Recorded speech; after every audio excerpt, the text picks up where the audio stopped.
आणि धस समर्थक आक्रमक झाले होते. त्यांनी ठिय्या देखील आंदोलन केलेले. नेमक्या मागण्या काय आहेत त्यांच्या आपण विचारणार आहोत. काय सांगाल, काय मागण्या आहेत? आता तुम्ही ठिय्या दिलेला आणि गुन्हा दाखल करण्याची मागणी करताय. आमची पहिली मागणी आहे की जो मनोज जरांगे हे समाजाचा प्रश्न घेऊन या ठिकाणी पुढे येत आहेत आणि त्यांच्यावर परळी या ठिकाणी गुन्हा दाखल झालेला आहे. वास्तविकता गुन्हा दाखल करण्याची काही आवश्यकता नाही.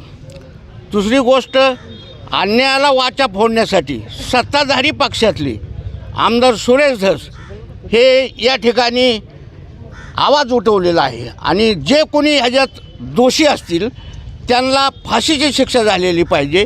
त्यांच्या मागं कोण आहे, म्हणजे कोणाचा राजकीय आश्रय आहे, ह्यांनासुद्धा अशा प्रकारची त्यांना सजा झाली पाहिजे. अशा प्रकारची मागणी सुरेशांना करीत आहेत. परंतु त्यांना बदनाम करण्याचं, एखाद्या जातीवर न्यायचं काम काही मंडळी करीत आहेत. आता विधान भवनामध्ये व बाहेरसुद्धा सुरेश अण्णांनी सांगितलं की ही जर हत्या एखाद्या नागरगोजेची झाली असती, एखाद्या पालवेची झाली असती, एखाद्या मिसाळाची झाली असती, एखाद्याच्या रागची झाली असती तर मी याच पद्धतीने या ठिकाणी आवाज उठवला असता. मी कुठल्या जातीपातीचा नाही. अन्यायाला वाचा फोडण्यासाठी आम्ही ठिकाणी प्रयत्न करीत आहोत आणि सुरेश धसांना जे ट्रोल केल्याचं काम करते त्याच्यामुळं आम्ही या ठिकाणी निषेध करण्यासाठी ही सगळी सुरेश धसप्रेमी व विविध पक्षाचे कार्यकर्ते मंडळी या ठिकाणी जमा झालेलो आहोत. आता गुन्हा दाखल झाला आहे का आणि पोलीस प्रशासनाने काय सांगितलं? नाही, आता आमच्या मागणीप्रमाणे ज्यांची नावं आमच्या कार्यकर्त्यांनी दिली त्यांच्यावर गुन्हा दाखल झालेला आहे. पोलीस पुढची कार्यवाही करतील. काय मागणी नेमकी आणि कशा पद्धतीच्या पोस्ट आहेत आणि यातून खरंच सामाजिक जे वातावरण आहे या सोशल मीडियाच्या माध्यमातून कसं प्रदूषित होतं? साधारणतः 1 महिनाभरापूर्वी संतोष देशमुख यांची जी हत्या झाली ती अतिशय अमानवीय पद्धतीने हत्या झालेली होती. या घटनेचा आवाज सर्वप्रथम सुरेश अण्णा धस यांनी विधानसभेमध्ये आणि सभागृहाच्या बाहेरही मांडला. त्याच्याच दखल घेत पूर्ण महाराष्ट्र एकवटलेला आहे आणि या आरोपींना शिक्षा कशी होईल ह्यासाठी सगळा महाराष्ट्र एकत्र आला असताना काही समाजकंटक मंडळी सोशल मीडियावरती चुकीच्या प्रकारे पोस्ट करून ह्या प्रकरणातलं गांभीर्य कमी करून इतरत्र वळवण्याचं काम करत आहेत. तर अशा समाजकंटकांवरती तो कारवाई करण्यासाठी आज आम्ही इथं मोठ्या संख्येने जमलेलो आहोत व माझी प्रशासनाला आम्ही सर्वांनी अशी विनंती केली की यांच्यावरती कारवाई करावी. प्रशासनाने आमच्या विनंतीला मान देऊन त्वरित त्यांच्यावरती FIR दाखल झाला आहे. आता 1-2 मिनिटात आम्हाला FIRची कॉपी कोण आहेत जे ज्या पद्धतीने अशा पद्धतीने ट्रोल करतायत, पोस्ट करतायत आणि त्यातून तेढ निर्माण करतात? हे असे भरपूर फेक अकाउंट आहेत. कारण कुठल्याच आरोपीला किंवा असे ट्रोल करणाऱ्याला कुठली जात वगैरे नसते, आरोपीला कुठली जात नसती.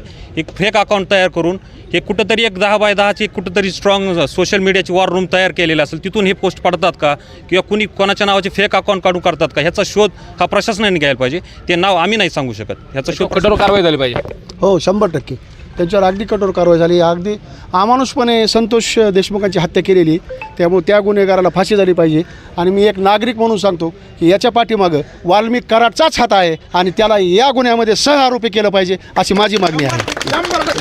मात्र आपण जर बघितलं तर सोशल मीडियावरती अनेक जण वेगवेगळे पोस्ट करतात, वक्तव्य करतात आणि त्यातून सामाजिक वातावरण दूषित होते. आता तुम्ही गुन्हा दाखल केलेला आहे, यानंतर हे थांबण्यासाठी प्रशासनानं काय केलं पाहिजे? प्रशासनाने या ठिकाणी सगळं गांभीर्याने लक्ष दिलं पाहिजे आणि या ठिकाणी जे कोणी चुकीचं या ठिकाणी सोशल मीडियाद्वारे जे प्रसारित करते, फेक अकाउंटद्वारे जे प्रसारित करते त्यांच्यावर योग्य ती कारवाई केली पाहिजे.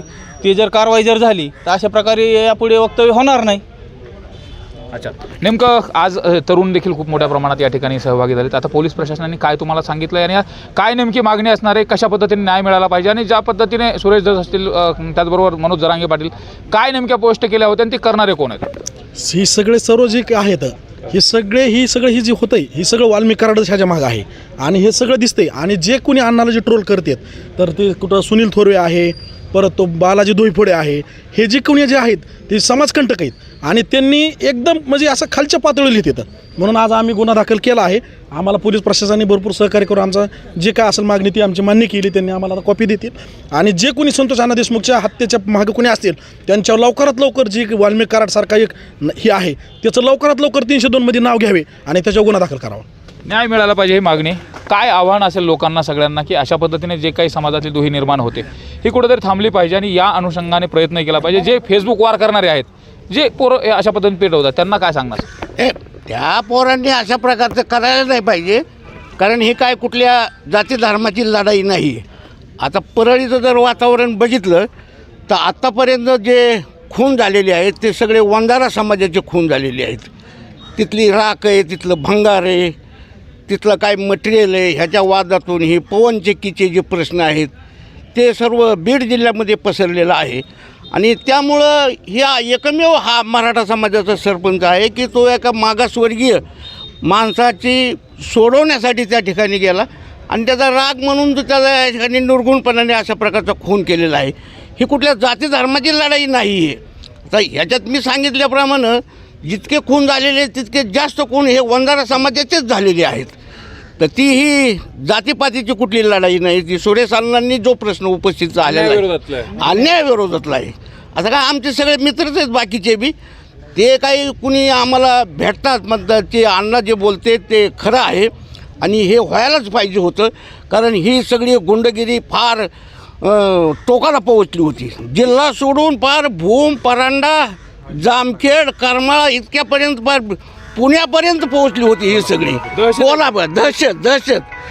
हां, जातीच्या आड लपायला लागलेत सगळे. जातीच्या आड या ठिकाणी आरोपी लपवून स्वतःला वाचवण्याचा प्रयत्न करत आहेत.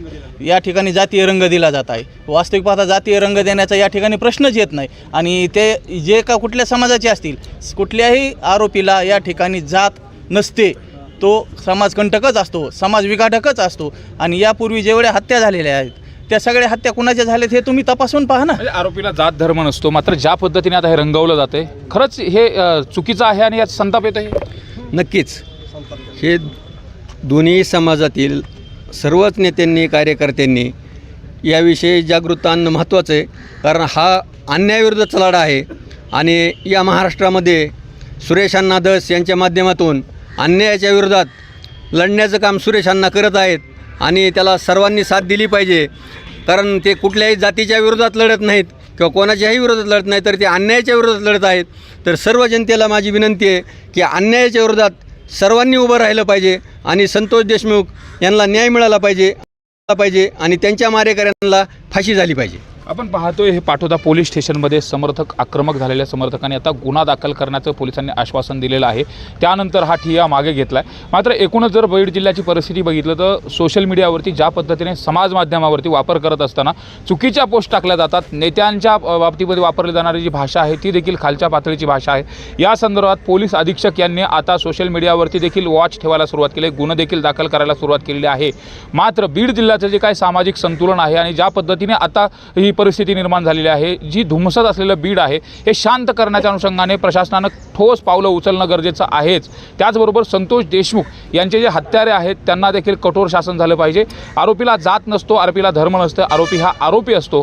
त्यामुळे आरोपीच्या बाजूला आरोपीला पाठीशी घालण्यासाठी कुणी जर जातीवादाचा मुद्दा काढत असेल तर तो देखील चुकीचा आहे, अशा पद्धतीचं मत यांनी व्यक्त केलेलं आहे. आणि अशा पद्धतीने जर कुणी जातीवाद पेरण्याचं काम करत असेल, समाज माध्यमावरती वेगवेगळ्या पोस्ट टाकत असेल तर त्याला पायबंद पोलिसांनी घालावा, हीच मागणी एकूण या समर्थकांच्या माध्यमातून केली जाते. कॅमेरामन प्रकाश जाधव सोबत सुरेश जाधव, न्यूज 18 लोकमत, पाटोदा पोलीस ठाण्यामध्ये मनोज जरांगे समर्थक आणि धस समर्थक आक्रमक झाले होते. त्यांनी ठिय्या देखील आंदोलन केलेले. नेमक्या मागण्या देखील काय आहेत त्यांच्या आपण विचारणार आहोत. काय सांगाल, काय मागण्या आहेत? आता तुम्ही ठिय्या दिलेला आणि गुन्हा दाखल करण्याची मागणी करताय. आमची पहिली मागणी आहे की जो मनोज जरांगे हे समाजाचा प्रश्न घेऊन या ठिकाणी पुढे येत आहेत आणि त्यांच्यावर परळी या ठिकाणी गुन्हा दाखल झालेला आहे. वास्तविकपाचा गुन्हा दाखल करण्याची काही आवश्यकता नाही.